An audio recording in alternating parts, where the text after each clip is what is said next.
അസ്സലാമു അലൈക്കും വറഹ്മത്തുള്ളാഹി വബറകാതുഹു. അൽഹംദുലില്ലാഹി വസ്സലാത്തു വസ്സലാമു അലാ റസൂലില്ലാഹി വഅലാ ആലിഹി വസഹ്ബിഹി വമൻ വാലാ അമ്മാ ബഅദ്.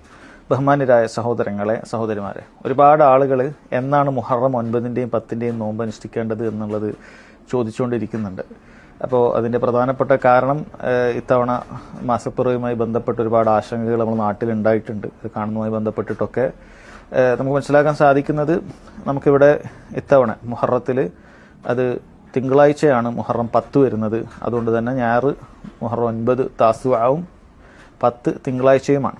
അപ്പോൾ എങ്ങനെയാണ്, ചില ആളുകൾക്കുള്ള ഡൗട്ട് എന്താണ്, സൗദി അറേബ്യയുമായി ഇപ്പോൾ ഇത്തവണ 2 ദിവസം വ്യത്യാസമുണ്ടല്ലോ. അവിടെ വെള്ളിയും ശനിയുമാണ് നോമ്പ് വരുന്നത്. നമുക്കാണെങ്കിൽ ശനി ഞായറുമല്ല, ഞായറും തിങ്കളുമാണുള്ളത്. എന്തുകൊണ്ടാണത്?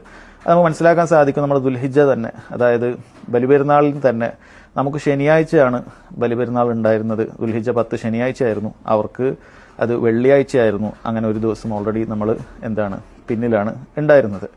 പിന്നീട് അവിടെ വീണ്ടും ദുൽഹിജ്ജയിൽ 29-ന് അവർക്ക് എന്ത് ചെയ്യാണ്, മാസം കാണുകയാണ്. എന്നാൽ ഇവിടെ കഴിഞ്ഞ വെള്ളിയാഴ്ച ദിവസം, അവിടെ കഴിഞ്ഞ വ്യാഴാഴ്ച ദിവസം മാസം കണ്ടില്ല.